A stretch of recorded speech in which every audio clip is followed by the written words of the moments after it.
In front of me is Nubia Flip, and today I would like to show you how you can enable suggestion strip at the top of your Gboard.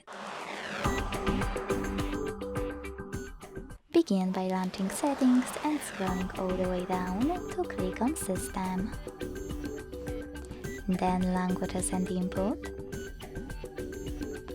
On-Screen Keyboard,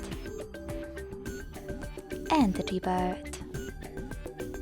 Lastly, after selecting text correction, you need to click on this gray switcher next to Show Suggestion Strip to activate it. So when I do that and go back, as you can see, mine was successfully enabled. Thanks so much for watching. If you enjoyed this video, leave a like, comment and subscribe. Bye!